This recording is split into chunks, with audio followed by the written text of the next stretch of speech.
नमस्कार, जय Hind. Daily current affairs की इस क्लास में एक बार फिर से आप सभी का स्वागत है। इस वीडियो में 1 जून 2024 से संबंधित प्रश्नों को आप देखेंगे, जिसमें बिहार राष्ट्रीय अंतर्राष्ट्रीय तीनों घटनाओं का संग्रह होगा और हमेशा की तरह तमाम जानकारी हम यहाँ पर आपको विस्तृत तौर पर देने वाले हैं। तो पूरे वीडियो को आप लोगों को ध्यान पूर्वक देखना है। और आपको बता दूं कि इस सीरीज में बिहार की प्रतियोगी परीक्षाओं को ध्यान में रखते हुए आपको डेली बेसिस पर बिहार राष्ट्रीय अंतर्राष्ट्रीय तीनों घटनाओं का संग्रह दिया जा रहा है। निश्चित तौर पर ये आगामी जो बिहार में आयोजित होने वाले परीक्षाएं हैं, यहाँ पर आपको काफ़ी इससे हेल्प मिलने वाली है। तो चलिए सेशन की शुरुआत करते हैं। लेकिन पिछले वीडियो में जो हमने आपसे एक प्रश्न पूछा था, सबसे पहले वो प्रश्न हम आप यहाँ पर देख लेते हैं।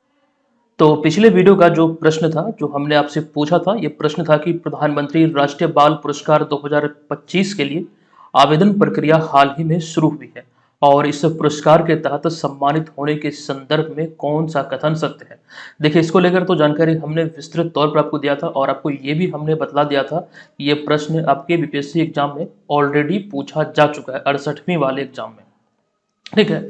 अब यहाँ पे देखिए, जो विकल्प आपको दिए गए थे, जैसे कि 2024 में मोहम्मद हुसैन को चुना गया, इन्हें कला के लिए चुना गया था। और आपको ध्यान रखना, कला कैटेगरी में आपको ध्यान रखना, ये जो है कथन यहाँ पर ये बिल्कुल सत्य है।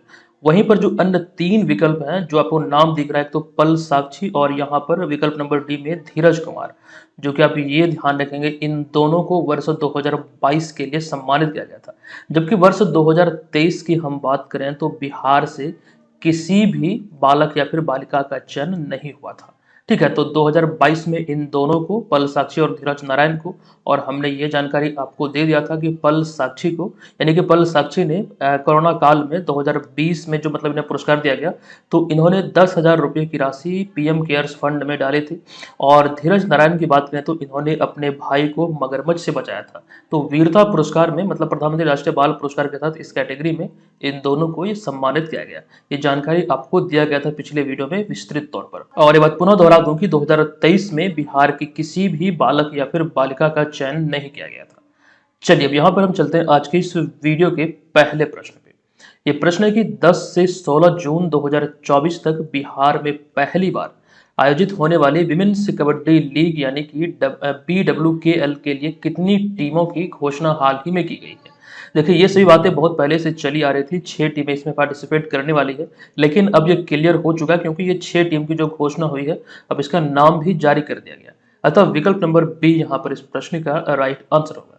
सबसे पहले ये ध्यान रखिए, प्रो कबड्डी लीग की तर्ज पर, जो कि मेंस कैटेगरी वाला होता है, इसी की तर्ज पर बिहार में पहली बार 10 से 16 जून 2024 तक बिहार विमेंस कबड्डी लीग यानी कि BWKL का आयोजन किया जाएगा। और 7 दिनों तक चलने वाली इस लीग में 6 टीमें भाग लेंगी।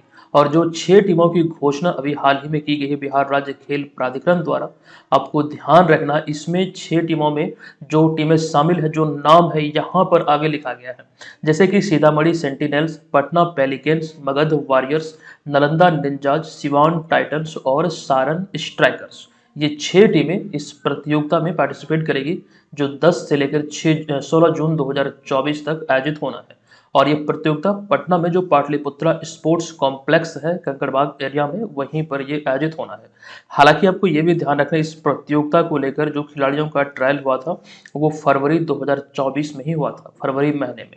ये यहाँ पर ध्यान रखेंगे। अच्छा, खेल की बात हो रही है तो जैसे बिहार राज्य खेल प्राधिकरण की हम चर्चा कर रहे हैं, तो वर्तमान में बिहार राज्य खेल प्राधिकरण के जो महानिदेशक हैं, ये है रविंद्रन शंकर। अच्छा, मोस्ट इंपॉर्टेंटली आप ये ध्यान रखेंगे कि बिहार के जो मौजूदा खेल मंत्री हैं, यानी कि जो वर्तमान में है, यह है सुरेंद्र मेहता।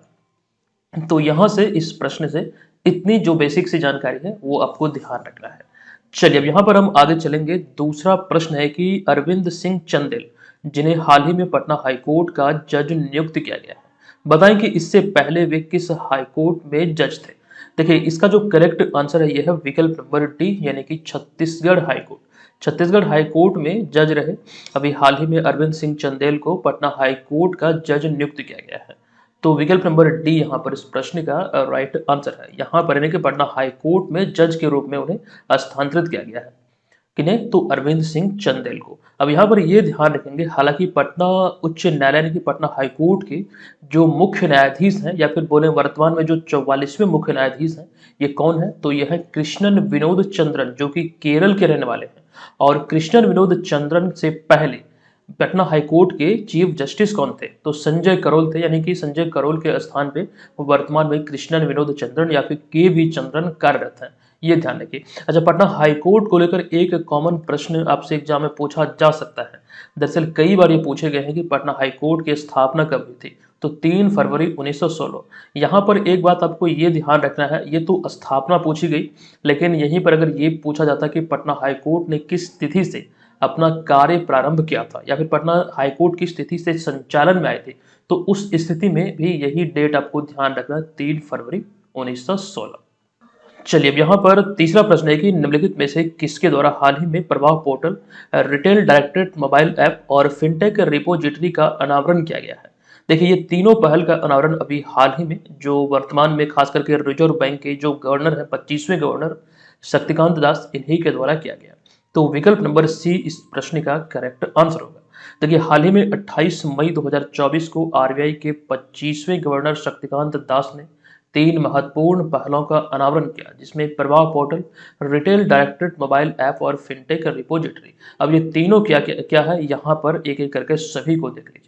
जैसे यहाँ पर पहला हमने लिखा प्रवाह पोर्टल, जो कि विनियामक अनुप्रयोगों यानी कि रेगुलेटरी एप्लीकेशन के लिए एक केंद्रीकृत मंच होगा आरबीआई में। और फिर दूसरा इसमें है रिटेल डायरेक्टरेट मोबाइल ऐप, जो कि आपको ये ध्यान रखना है, ये सरकारी प्रतिभूतियों यानी कि सिक्योरिटीज में निर्बाध लेन देन यानी कि सीमलेस ट्रांजेक्शन को सक्षम बनाएगा, ठीक है, बिना किसी बाधा के। अगला है यहाँ पर फिनटेक रिपोजिटरी, यह एक भारतीय या फिर यह भारतीय फिनटेक कंपनियों पर व्यापक डेटा प्रदान करेगी ताकि विनियामक नीतियों यानी कि रेगुलेटरी पॉलिसीज को सूचित किया जा सके। तो ये चीजें यहाँ से आपको ध्यान रखना, तीनों की शुरुआत अभी हाल ही में 25वें गवर्नर शक्तिकांत दास द्वारा किया गया है। देखिए, यहाँ पर जो आरबीआई की बात हो रही है, तो आरबीआई को लेकर ये बात ध्यान रखिएगा, इसकी स्थापना हुई थी 1 अप्रैल 1935 को। ये कॉमन सी बात है, कई बार एग्जाम में पूछे भी गए हैं, लेकिन आपको ये भी ध्यान रखना है किस अधिनियम के तहत आरबीआई की स्थापना 1 अप्रैल 1935 को हुई थी। तो आरबीआई अधिनियम 1934 के प्रावधान के अनुरूप इसकी स्थापना हुई थी 1 अप्रैल 1935 को। देखिए, इसका मुख्यालय वर्तमान में तो मुंबई में है, लेकिन जब इसकी स्थापना हुई थी तो इसका जो मुख्यालय था वो कोलकाता में था। कोलकाता से मुंबई 1937 में स्थानांतरित किया गया स्थापना के 2 वर्ष पश्चात। अच्छा, एक बात यहाँ पर यह भी इंपॉर्टेंट आपके लिए हो जाता है कि रिजर्व बैंक के पहले गवर्नर कौन थे? तो sir Osborne Smith reserve bank के पहले गवर्नर थे। ये चीजें यहाँ पर ध्यान रखिएगा। आरबीआई को लेकर चर्चा हो रही है तो ये बहुत इंपॉर्टेंट हो जाता है, रेपो रेट और रिवर्स रेपो रेट। इसको लेकर हमने कई बार एक आसान सा परिभाषा आपको दिया है, आई होप आपको याद होगा। फिलहाल यहाँ पर बस ये जान लीजिए वर्तमान में रिवर्स रेपो रेट और रेपो रेट कितना है। तो रेपो रेट है 6.50% और रिवर्स रेपो रेट है 3.35%। ये चीजें यहाँ पर ध्यान आपको अवश्य रखना है। नेक्स्ट चौथा प्रश्न है कि निम्नलिखित में से कौन हाल ही में राष्ट्रीय रक्षा अकादमी का कमांडेंट नियुक्त किया गया है? जो विकल्प आपको दिख रहा है, इसमें जो राइट आंसर है यह है विकल्प नंबर बी, यानी कि गुरुचरण सिंह। अब यहाँ पर आपको जानकारी दे दूं कि हाल ही में 25 मई 2024 को वाइस एडमिरल गुरुचरण सिंह राष्ट्रीय रक्षा अकादमी का कमांडेंट नियुक्त किया गया और उन्होंने नए कमांडेंट के रूप में अजय कोचर का स्थान लिया है। ये भी आप ध्यान रखेंगे, इनसे पहले इस पद पर कौन थे? तो अजय कोचर थे, उन्हीं का ये स्थान लिया है। और अगर हम बात करें एडमिरल गुरुचरण सिंह की, जो आप यहाँ पर तस्वीर में देख रहे हैं, वे 1 जुलाई 1990 को भारतीय सेना में शामिल हुए थे। और इनसे संबंधित कुछ जानकारी यहाँ पर अतिरिक्त आपके समक्ष है कि उन्हें वर्ष 2011 में समग्र परिचालन प्रभावशीलता और एंटी पायरेसी ऑपरेशन के सफल संचालन के लिए chief of naval staff unit प्रशस्ति पत्र से सम्मानित किया गया था। इसके अतिरिक्त वर्ष 2020 में नौसेना पदक तथा हाल ही में इस वर्ष 2024 में अति विशिष्ट सेवा पदक से उन्हें सम्मानित किया गया है। बात यहाँ पर हो रही है एडमिरल गुरुचरण सिंह की, जो अभी हाल ही में रक्षा अकादमी के नए कमांडेंट नियुक्त हुए हैं। ये ध्यान रखें। अच्छा, यहाँ पर एक जानकारी मैं आपको इससे मिलता जुलता दे दूं, दरअसल ये अभी हाल ही में खबरों में रहा है। हाल ही में 30 अप्रैल 2024 को vice admiral Dinesh Kumar Tripathi R Hari Kumar के स्थान पर भारतीय नौसेना के 26वें प्रमुख का पदभार ग्रहण किए हैं। यानी कि भारतीय नौसेना के जो नए प्रमुख हैं अब कौन है? ये नाम ध्यान रखना आपको, दिनेश कुमार त्रिपाठी जिन्हें आप यहाँ पर देख रहे हैं, और इनसे पहले कौन थे तो आर हरि कुमार थे, राधा कृष्णन हरि कुमार, ये चीजें ध्यान रखिए।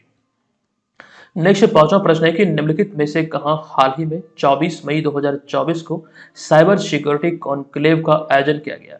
तो ये आयोजन अभी हाल ही में नई दिल्ली में किया गया है। विकल्प नंबर डी यहां पर इस प्रश्न का राइट आंसर होगा। आपको बता दूं कि हाल ही में 24 मई 2024 को नई दिल्ली में साइबर सिक्योरिटी कॉन्क्लेव का आयोजन किया गया। इसका उद्घाटन इलेक्ट्रॉनिक्स और आईटी मंत्रालय के सचिव एस कृष्णन द्वारा किया गया। ये डेट आपके लिए इंपॉर्टेंट हो सकता है, कब आयोजित हुआ, कहां पर आयोजित हुआ, उद्घाटन किनके द्वारा किया गया, ये सारी बातें ध्यान रखना है। और इस बैठक या फिर इस कॉन्क्लेव की बात करें तो इसमें साइबर सुरक्षा के लिए महत्वपूर्ण नीतियों पर चर्चा की गई, और इसका आयोजन CSC और यूनाइटेड सर्विस इंस्टीट्यूशन द्वारा संयुक्त रूप से किया गया। जो बातें यहाँ से ध्यान आपको रखनी है वो तमाम चीज़ों का जिक्र हमने यहाँ पर किया है। देखिए, दुनिया में कई देशों में इस तरह का आयोजन होता है, और भारत के संदर्भ में बात करें तो अभी हाल ही में ये दिल्ली में आयोजित हुआ है। अच्छा, यहाँ पर अगले प्रश्न पे जाने से पहले एक जानकारी आप सबों को दे दूं। आप लोग डिमांड कर रहे थे कि सर करंट अफेयर्स की एक एक्सपेक्टेड प्रश्नों की सीरीज चलाइए। इसकी शुरुआत हो चुकी है, आप लोग इसे जाकर देख सकते हैं एप्लीकेशन पे करंट अफेयर्स सेक्शन में जाके किसी भी कोर्स में जहाँ पर करंट अफेयर्स आपको दिखेगा उसी के नीचे टेस्ट सीरीज दिखेगा, करंट अफेयर्स टेस्ट सीरीज। वहां से जाकर आप इसका PDF फाइल को निःशुल्क डाउनलोड कर सकते हैं। अभी तक हमने इसका 3 पार्ट प्रोवाइड किया है, और आपको हमने ये बोला है इस सीरीज में केवल और केवल सिलेक्टेड प्रश्नों का ही संग्रह होगा। तो आप लोग इस सीरीज को जरूर फॉलो कीजिएगा। अगर आप लोग नहीं देख पाए हैं तो इसको हमने प्लेलिस्ट में डाल दिया, आप वहां पर जाके देख सकते हैं। चलिए आगे चलते हैं। अगला छठा प्रश्न है कि जिनेवा स्विट्जरलैंड में आयोजित 77वीं विश्व स्वास्थ्य सभा की समिति ए का अध्यक्ष निम्नलिखित में से किन्हें नियुक्त किया गया था। तो करेक्ट आंसर होगा यहाँ पर विकल्प नंबर सी, यानी कि अपूर्व चंद्रा। अब यहाँ पर आपको जानकारी दे दूं कि केंद्रीय स्वास्थ्य सचिव अपूर्व चंद्रा को जिनेवा में आयोजित 77वीं विश्व स्वास्थ्य सभा की समिति ए का अध्यक्ष नियुक्त किया गया। अपूर्व चंद्रा को आप यहाँ पर देख सकते हैं। एक तो ये बात रही, यहाँ पर इसमें 3 समितियां भाग लेती, इसमें समिति ए का अध्यक्ष जो नियुक्त किया गया वो भारत में जो केंद्रीय स्वास्थ्य सचिव है अपूर्व चंद्रा, इन्हें नियुक्त किया गया। और दूसरा बात ये आपको ध्यान रखना है कि 77वीं विश्व स्वास्थ्य सभा जो आयोजित हुआ ये जिनेवा में आयोजित हुआ। जिनेवा कहाँ पर है तो स्विट्जरलैंड में है। अब यहाँ पर ध्यान रखें, जिनेवा में 27 मई से 1 जून 2024 तक आयोजित कार्यक्रम की 3 समितियों में जो 3 समितियों के जो सत्र थे, सत्र में समिति ए की जो अध्यक्षता थी वो भारत द्वारा की गई, यानी कि समिति ए, बी और सी, उसमें जो समिति ए है उसकी अध्यक्षता भारत द्वारा किया गया। और कौन नियुक्त हुए थे तो अपूर्व चंद्रा, यही यहाँ पर एक्चुअली प्रश्न में पूछा गया था। और इस सम्मेलन की बात करें या फिर इस सभा की बात करें तो जो 77वां संस्करण था इसका थीम इंपॉर्टेंट आपके लिए हो जाता है। तो सभी के लिए स्वास्थ्य, सभी के लिए स्वास्थ्य, ये इसका निर्धारित थीम था। थीम भी इंपॉर्टेंट हो जाते हैं किसी भी चीज को लेकर, किसी भी दिवस, किसी भी बैठक, सम्मेलन, ये चीज यहाँ पर ध्यान रखिए। अब यहाँ पर 7वां प्रश्न है कि हाल ही में किस भारतीय फार्मा कंपनी ने बांग्लादेश में एक नए संयंत्र का उद्घाटन किया है। तो इस भारतीय फार्मा कंपनी का नाम है सन फार्मा, जो कि अभी हाल ही में खबरों में है। विकल्प नंबर ए इस प्रश्न का करेक्ट आंसर होगा। आपको बता दूं कि बांग्लादेश की राजधानी ढाका के पास भारत की अग्रणी दवा कंपनी सन फार्मा ने अपने एक नए संयंत्र का उद्घाटन किया है। अब एग्जैक्ट वो प्लेस आपको ध्यान रखना है, दरअसल कहां पर इसका उद्घाटन किया गया है। यह संयंत्र नारायणगंज जिले के सोनार गांव में मेघना नदी के किनारे मेघना औद्योगिक आर्थिक क्षेत्र में बना है। ये आपको ध्यान रखना, मेघना नदी के किनारे मेघना औद्योगिक आर्थिक क्षेत्र में इसका निर्माण किया गया है और यहीं पर इसका उद्घाटन हुआ है। दरअसल इसका उद्घाटन बांग्लादेश में भारत के उच्चायुक्त प्रणय वर्मा और बांग्लादेश के प्रधानमंत्री के निवेश सलाहकार सलमान फजलुर रहमान ने संयुक्त रूप से किया है। इन दोनों के द्वारा संयुक्त रूप से किया गया। अच्छा, ये बात यहाँ पर जरूर ध्यान रखिएगा, पहले भी कई दफा हमने ये चर्चा आपके साथ किया है। बांग्लादेश में भारत के जो वर्तमान में उच्चायुक्त है ये है प्रणय वर्मा। अब यहाँ पर आगे बढ़ेंगे, यहाँ पर हम बात करते हैं सन फार्मा के बारे में। कुछ जानकारी यहाँ से ध्यान रख लीजिए क्योंकि चर्चे में है। दरअसल सन फार्मास्यूटिकल इंडस्ट्री लिमिटेड एक भारतीय बहुराष्ट्रीय औषधि निर्माता कंपनी है। इसका मुख्यालय मुंबई में है और यहाँ पर आपको ये ध्यान रखना है कि ग्लोबल रेवेन्यू के आधार पर, यहाँ पर आप लोग एक शब्द ऐड कर लेंगे, ग्लोबल रेवेन्यू के आधार पर वर्तमान में यह दुनिया की चौथी सबसे बड़ी विशेष जेनरिक फार्मास्यूटिकल कंपनी है, जिसका जो संचालन है वर्तमान में 100 से अधिक देशों में हो रहा है। ये बात यहाँ पर ध्यान रखिएगा। अगर हम ऐसी कंपनियों की बात करें तो पूरी दुनिया में चौथे नंबर पे आता है ग्लोबल रेवेन्यू के आधार पर, यानी कि राजस्व मामले में, वैश्विक राजस्व के मामले में। अब यहाँ पर अगला पॉइंट है, इसके संस्थापक कौन। तो इसके संस्थापक दिलीप संघवी हैं, जिन्होंने इसकी स्थापना जो किया था वो वर्ष 1983 में मुंबई में किया था। ये वही ईस्वी है जब भारत पहली बार वर्ल्ड कप यानी कि एक दिवसीय क्रिकेट वर्ल्ड कप अपने नाम किया था कपिल देव की कप्तानी में। नेक्स्ट 8वां प्रश्न है कि रक्षा अनुसंधान एवं विकास संगठन यानी कि डीआरडीओ द्वारा किस तिथि को हाल ही में हवा से सतह पर मार करने वाली रुद्र M2 मिसाइल का सफलतापूर्वक परीक्षण किया गया है। ये परीक्षण रिसेंटली 29 मई 2024 को किया गया। विकल्प नंबर ए इस प्रश्न का राइट आंसर होगा। आपको बता दूं कि रक्षा अनुसंधान एवं विकास संगठन यानी कि डीआरडीओ ने 29 मई 2024 को उड़ीसा तट से हवा से सतह पर मार करने वाली या फिर उड़ीसा तट से हवा से सतह पर मार करने वाली, ये यहाँ बहुत इंपॉर्टेंट हो जाता है। ये एक प्रकार का कैटेगरी होता है किसी भी मिसाइल का, तो आपको ध्यान रखना हवा से सतह पर मार करने वाली रुद्रम 2 मिसाइल का सफलतापूर्वक परीक्षण किया गया। किसके द्वारा? तो डीआरडीओ द्वारा। तो कब? तो 29 मई 2024 को।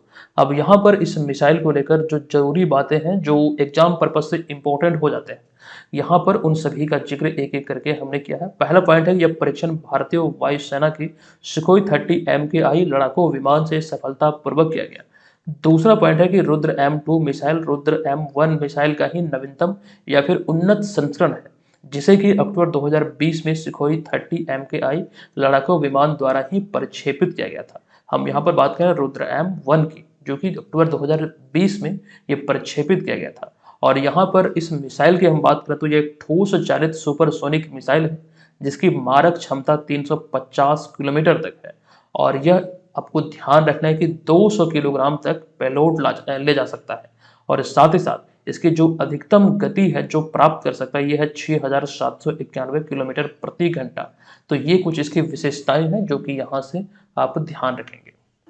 अब यहाँ पर नवा प्रश्न है कि कहाँ अवस्थित संयुक्त राष्ट्र कार्यालय प्लेस डेस्टिनेशंस में वॉक द टॉक योग सत्र का आयोजन हाल ही में किया गया है।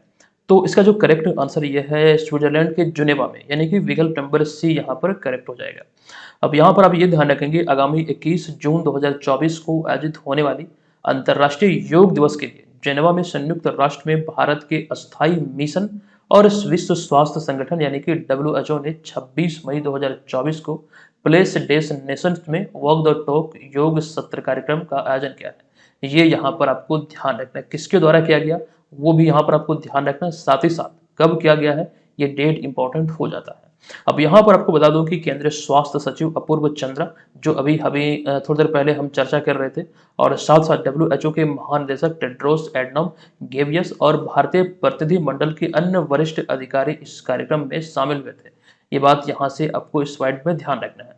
देखिए यहाँ पर कुछ जानकारी और भी है, खास करके हम जो चर्चा कर रहे हैं यहाँ पर कि 21 जून को ये अंतर्राष्ट्रीय योग दिवस जो मनाया जाना है, दरअसल इसकी शुरुआत कब हुई थी? तो प्रधानमंत्री मोदी के प्रस्ताव पर या फिर यूं कहें भारत के प्रस्ताव को संयुक्त राष्ट्र महासभा ने 2014 में स्वीकारने के बाद 2015 में पहली बार विश्व योग दिवस मनाया था। ये यहाँ पर आपको ध्यान रखना है। जो प्रस्ताव भारत द्वारा दिया गया था 2014 में स्वीकार किया गया, 2015 में पहली बार विश्व योग दिवस मनाया गया था, जिसका कुल 175 देशों ने समर्थन किया था भारत के प्रस्ताव को। अच्छा, पिछले साल 2023 में 21 जून को नवा योग दिवस मनाया गया है, जिसका थीम था वसुधैव कुटुंबकम, यानी कि धरती ही परिवार है। ये यहाँ पर ध्यान रखिए। अच्छा, भारत की अध्यक्षता में जो 18वां G20 शिखर सम्मेलन आयोजित हुआ है, जो प्रगति मैदान नई दिल्ली में भारत मंडपम में पिछले साल आयोजित हुआ, उसका भी थीम यही था वसुधैव कुटुंबकम। ये ध्यान रखिए, आप सभी को मालूम होगा। और यहाँ से ऑलरेडी आपके बीपीएससी एग्जाम में प्रश्न पूछा जा चुका है। वर्तमान में जो G20 कमान है वो ब्राजील के पास है। अच्छा, यहाँ पर एक बात ये भी इंपॉर्टेंट हो जाता है कि 2023 में जो भारत के पास G20 की कमान थी वो किस देश से मिले थे? तो वो इंडोनेशिया से मिले थे। अब यहाँ पर 10वां प्रश्न है कि निम्नलिखित में से कहाँ हाल ही में केंद्रीय आयुर्वेदिक विज्ञान अनुसंधान परिषद द्वारा प्रगति 2024 कार्यक्रम आयोजित किया गया? तो ये कार्यक्रम अभी हाल ही में इंडिया हैबिटेट सेंटर दिल्ली में आयोजित हुआ है। विकल्प नंबर सी इस प्रश्न का करेक्ट आंसर होगा। आपको बता दूं कि केंद्रीय आयुर्वेदिक विज्ञान अनुसंधान परिषद द्वारा हाल ही में 28 मई 2024 को नई दिल्ली स्थित इंडिया हैबिटेट सेंटर में फार्मा रिसर्च इन आयुर्विज्ञान एंड टेक्नो इनोवेशंस यानी कि प्रगति 2024 कार्यक्रम की मेजबानी किया गया। इसे ही शॉर्ट में कहा जाता है प्रगति। तो इस कार्यक्रम की मेजबानी अभी हाल ही में या फिर जो इसका आयोजन है अभी हाल ही में 28 मई को दिल्ली में किया गया इंडिया हैबिटेट सेंटर में। अब यहाँ पर आपको ये ध्यान रखना है, इस सम्मेलन का उद्देश्य अनुसंधान के अवसरों का पता लगाना तथा CCRAS यानी कि केंद्रीय आयुर्वेदिक विज्ञान अनुसंधान परिषद और साथ ही साथ आयुर्वेदिक दवा उद्योग के बीच सहयोग को बढ़ावा देना है। ये इसका मूल उद्देश्य था, जिसको लेकर ये अभी हाल ही में आयोजित हुई। और इस कार्यक्रम में देश भर के 35 फार्मास्यूटिकल कंपनियों के प्रतिनिधि शामिल हुए थे। जो बड़ी बड़ी कंपनियां आप लोग जानते हैं, खास करके जो फार्मा कंपनी है, वो सभी की मतलब कह सकते हैं कोई ना कोई प्रतिनिधि इसमें पार्टिसिपेट किए थे। तो ये यहाँ पर ध्यान रखने योग्य है। अगला 11वां प्रश्न है कि निम्नलिखित में से किसने हाल ही में, या फिर निम्नलिखित में से किसने हाल ही में, यहाँ पर देखिए 2 बार लिखा गया किसने, तो UEFA विमेन्स चैंपियनशिप लीग का खिताब अपने नाम किया है। देखिए यहाँ पर इसका जो करेक्ट आंसर होगा ये होगा विकल्प नंबर बी यानी कि बार्सिलोना। अब यहाँ पर एक जरूरी बात यह है कि UEFA आखिर है क्या। तो UEFA एक महिला चैंपियंस लीग है, जिसे कि UEFA महिला कप भी कहा जाता है। यह एक यूरोपीय महिला संघ फुटबॉल प्रतियोगिता है और रिसेंटली ये खबरों का विषय इसलिए है क्योंकि रिकॉर्ड 8 बार के विजेता लियोन पर 2-0 की जीत हासिल करते हुए बार्सिलोना ने तीसरी बार महिला चैंपियनशिप लीग ट्रॉफी अपने नाम किया है। तो इस प्रतियोगिता का जो 2024 का जो विजेता है ये कौन है, तो यह है बार्सिलोना। ये यहाँ पर ध्यान रखिए, इसी वजह से ये खबरों में है। नेक्स्ट 12वां प्रश्न है कि हाल ही में आई एक रिपोर्ट के अनुसार किस राज्य में सबसे अधिक जंगल में आग की घटनाएं दर्ज की गई। एक रिपोर्ट आई थी रिसेंटली और इस रिपोर्ट के आधार पर इसका राइट आंसर होगा विकल्प नंबर सी। ऐसा तो जंगल की घटनाओं को लेकर कई बार हमने जानकारी भी दिया था और इसमें कई सारे मिशन भी निकलकर सामने आते हैं। वो चीजें हमने आपको रिसेंटली मतलब एक शायद 15-20 दिन पहले भी एक दो प्रश्नों में चर्चा किया है। तो कुल मिला के उसी को लेकर अभी एक रिसेंटली रिपोर्ट आया था। इस मामले में सबसे अधिक जो घटनाएं दर्ज हुई है वो हिमाचल प्रदेश में हुई है। ये यहाँ पर ध्यान रखने योग्य है। आज के इस वीडियो को हम समाप्त करते हैं, चलते हैं आज के इस वीडियो के प्रश्न की ओर। तो ये प्रश्न है कि north Bihar power distribution company ने मुजफ्फरपुर जिले में 7 नए विद्युत पावर सब स्टेशन बनाने का निर्णय लिया है।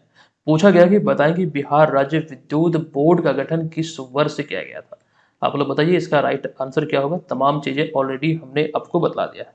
चलिए मिलते हैं नेक्स्ट वीडियो में। आई होप ये वीडियो आपको अच्छा लगा होगा। अगर यहाँ से आपकी हेल्प हो रही है तो अपने स्टडी रिलेटेड ग्रुप्स में अपने दोस्तों सहपाठियों के बीच इसे जरूर शेयर कीजिए, हमारे बारे में जरूर बताइए। चलिए मिलेंगे नेक्स्ट वीडियो में, तब तक के लिए धन्यवाद। जय हिंद।